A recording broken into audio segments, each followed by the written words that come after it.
semua ya. Baik anak-anak ibu sekalian, sebelum kita memasuki proses pembelajaran, ada baiknya kita berdoa terlebih dahulu supaya proses pembelajaran kita dapat berjalan dengan lancar. Silakan untuk ketua kelasnya dipimpin doanya, Nak. Berdoa dimulai. Berdoa selesai. Baik, alhamdulillah. Oke, seperti biasa ibu absensi dulu ya. Ada yang tidak hadir hari ini? Hadir semua, Bu. Alhamdulillah, berarti pada sehat semua ya. Nah, anak-anak ibu, tentunya nih setiap kita pulang sekolah, pasti kita sering ya menjumpai seperti pedagangan makanan atau minuman di pinggir jalannya kan? Iya, Bu. Nah, bagaimana nih pendapat kalian tentang tampilan dan rasa makanan serta minuman tersebut? Enak. Enak menarik. Enak menarik. Oke, banyak sekali ya, enak Bu, menarik Bu, lezat Bu. Nah, agar memiliki warna yang menarik serta memiliki rasa yang lezat, penjualan itu biasanya menambahkan zat tertentu pada makanan atau minuman tersebut. Nah, kali ini kita akan mempelajari zat-zat apa aja sih yang terkandung pada makanan dan minuman, serta zat lain yang dapat menimbulkan kita menjadi ketagihan seperti itu. Apa saja zat-zat tertentu yang ditambahkan pada makanan minuman, ada yang tahu? Belum, Bu. Oke, tunggu ya, ini tampilkan dulu. Oke, setelah kita membahas permasalahan tadi, maka pada pertemuan kali ini kita akan membahas tentang zat aditif dan zat aditif. Nah, jadi zat aditif itu merupakan bahan yang secara sengaja ditambahkan dalam proses pembuatan makanan dan minuman dalam jumlah yang kecil. Nah, jadi tujuannya itu untuk memperbaiki penampilan, tekstur, cita rasa, aroma, terus penambahan daya simpan, seperti itu. Jadi banyak ya manfaatnya.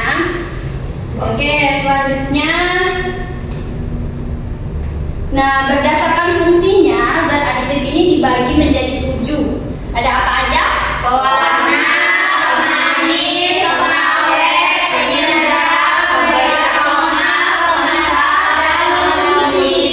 Oke, pintar. Sedangkan berdasarkan asalnya, zat aditif ini dibagi menjadi 2, yaitu zat aditif alami dan zat aditif buatan. Ada yang tahu perbedaannya?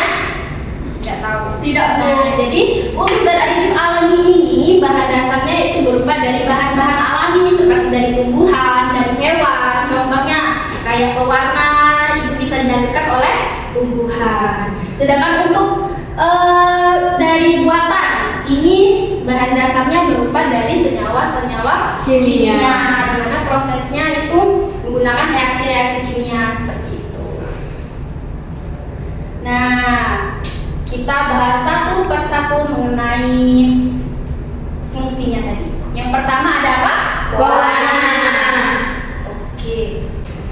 Nah, jadi pewarna ini adalah bahan yang ditambahkan pada makanan atau minuman dengan tujuan untuk memperbaiki atau memberi warna pada makanan atau minuman agar lebih menarik. Nah, jadi pewarna ini dibagi menjadi 2, yaitu pewarna alami dan pewarna buatan. Untuk pewarna alami tadi Ibu bilang dari apa? Tumbuhan. Warna kuning itu dihasilkan oleh tumbuhan apa? Kunyit. Untuk warna merah? Strawberry. Untuk warna hijau? Daun-daun.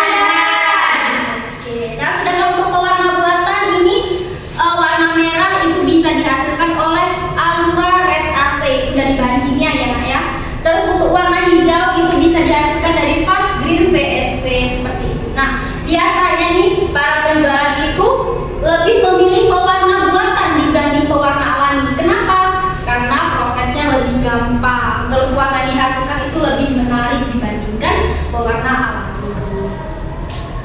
Oke, next yang kedua ada apa, Nak? Pemanis. Nah, di sini pemanis adalah bahan ditambahkan pada makanan atau minuman gunanya untuk memberikan rasa manis. Pemanis pun juga dibagi menjadi 2, yaitu pemanis Alami dan buatan. Untuk pemanis alami itu apa contohnya? Gula pasir, gula pasir dan gula merah.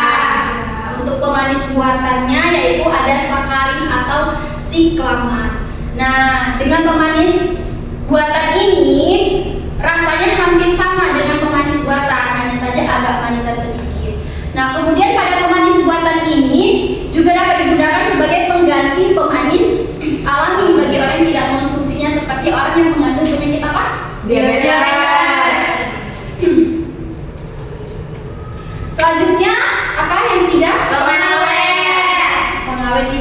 merupakan bahan yang ditambahkan ke dalam makanan atau minuman gunanya untuk mengurangi kerusakan akibat mikroorganisme. Contohnya ada asam benzoat. Nah, asam benzoat ini biasanya sering digunakan untuk pengawet makanan atau minuman. Untuk cara lainnya itu ada pengawetan secara pemanisan atau pengasinan, terus pengeringan atau pemanasan, terus ada pembekuan. Nah, zaman sekarang kan banyak ya frozen food itu. Nah, jadi contoh dari pengawet zaman sekarang itu kayak frozen food cireng, tahu, banyak kan dijual-jual di all shop itu. Ya, Bu. Nah, oke, selanjutnya ada Penyedap.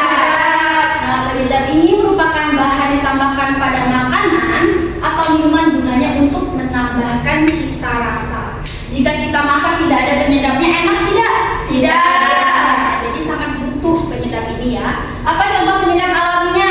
Bawang merah, putih, garam. Itu ini yang biasa ibu-ibu kalian pakai untuk masak di rumah ya. Ya, Bu. Oke, untuk penyedap buatannya apa ini? Micin. Oke, Ajinomoto atau MSG, monosodium glutamat. Nah, penggunaan MSG ini berbahaya jika digunakannya terlalu banyak. Kita boleh mengonsumsinya, tapi dengan ukuran tertentu untuk masakan tertentu makanannya ya. Tidak boleh menggunakannya secara banyak. Selanjutnya ada Pemberi aroma. Nah, pemberi aroma ini bahan ditambahkan untuk menggunanya untuk menambahkan aroma yang khas. Nah, contoh yang alaminya itu ada ekstrak anggur, itu menghasilkan aroma anggur, lalu ada vanili, ada minyak atsiri seperti itu. Nah, untuk yang buatannya itu ada amil kaproat, itu untuk menghasilkan aroma apel, terus ada amil asetat untuk menghasilkan aroma pisang Ambon. Biasanya nih kalau kita beli ciki atau beli roti yang gembung itu kan, itu kalau ketika kita buka kemasannya maka akan mengeluarkan aromanya. Kita beli rasa coklat, ketika kita buka kemasannya maka keluar aromanya. Nah, itulah guna dari pemberi aroma pada makanan. Selanjutnya ada Pengental. oke. Nah, pengental ini bahan ditambahkan pada makanan atau minuman gunanya untuk menstabilkan atau mengentalkan makanan yang dicampurkan dengan air sehingga membentuk kekentalan tertentu. Contohnya ini ada pati, gelatin, dan agar-agar. Biasanya ini pada makanan tertentu pengental ini digunakan pada kuah capcay. Pada suka capcay? Suka. Capcay itu kan? Oke, ada suka dan enggak ya. Nah, jadi capcay itu kan kuahnya itu agak sedikit kental. Nah, pada kuah capcay tersebut ditambahkan pati dan air agar memberikan tekstur kekentalan tertentu. Seperti itu ya, Nak ya. Nah, yang terakhir ada pengemulsi. Pengemulsi ini bahan ditambahkan yang dapat mempertahankan penyebaran lemak dalam air dan sebaliknya. Contohnya ada lecitin yang terkandung dalam kuning telur maupun kedelai. Ini dimanfaatkan untuk pembuatan mayones atau mentega. Nah, ini kita ada mengidentifikasi zat aditif pada makanan dan minuman. Contohnya ini ada jajanan nabati. Zat aditif yang terkandungnya itu misalnya pewarnanya, mengandung pewarna sintetik eritrosil CL, terus pemanisnya berupa gula, pengawetnya minyak nabati, penyedapnya perisa sintetik. Terus ini minuman kemasan yang biasa kita beli di kantin. Nih, ada kandungannya, pewarnanya mengandung sintetik, terus pemanisnya gula, ada pemanis buatannya juga, pengawetnya juga ada, terus penyedapnya. Nanti bakal ibu kasih tugas ya. Oke. Yang selanjutnya ini ada zat aditif. Nah, jadi beda ya, Nak, ya, antara zat aditif dan adiktif itu berbeda. Jadi zat aditif ini adalah zat-zat yang apabila dikonsumsi dapat menyebabkan ketergantungan atau ingin menggunakan secara terus-menerus. Zat adiktif yang biasa dikonsumsi adalah kafein yang ada dalam kopi dan kafein yang ada di dalam teh. Pernah ya kita sering mendengar ketika orang sering mengkonsumsi kopi, terus dia tidak mengkonsumsinya selama 1 hari, misalnya seperti itu maka dia akan merasakan pusing, terus tidak fokus, lemas, seperti itu ya. Biasanya sering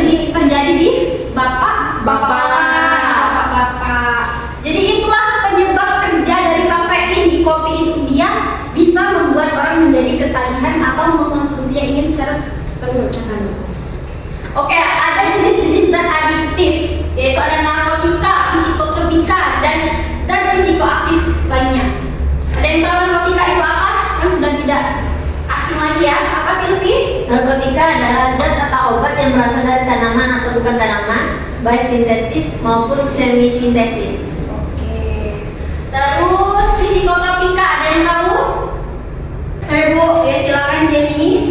Psikotropika adalah zat atau obat yang menimbulkan rasa kecanduan pada pemakainya, Bu. Oke. Terus yang ketiga ada zat psikoaktif lainnya, ada yang tahu nah? Saya, Bu. Oke, silakan Tari. Itu meliputi berbagai bahan yang mempengaruhi sistem saraf, pusat, dan dapat menyebabkan ketergantungan jika disalahgunakan, Bu. Contohnya seperti alkohol, nikotin, kafein, obat tidur, obat penenang, dan lainnya, Bu. Oke, sepertinya sudah pada paham semua ya.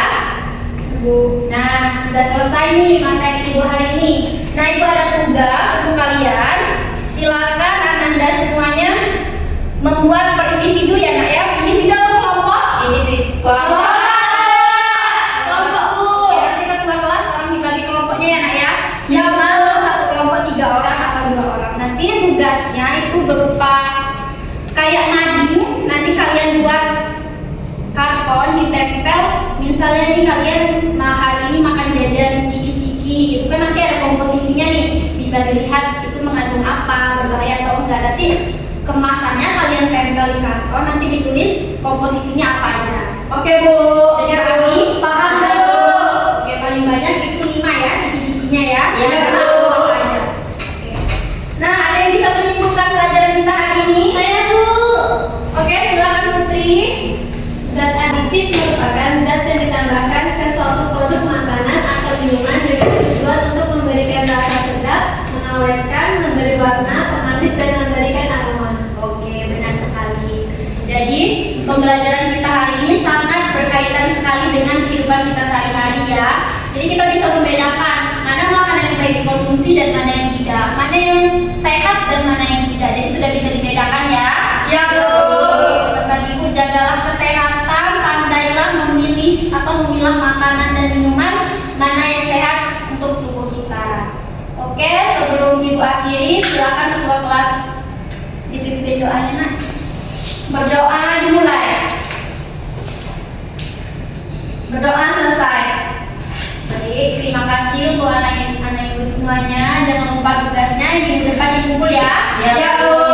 Oke, Ibu akhiri. Wassalamualaikum warahmatullahi wabarakatuh. Waalaikumsalam warahmatullahi wabarakatuh.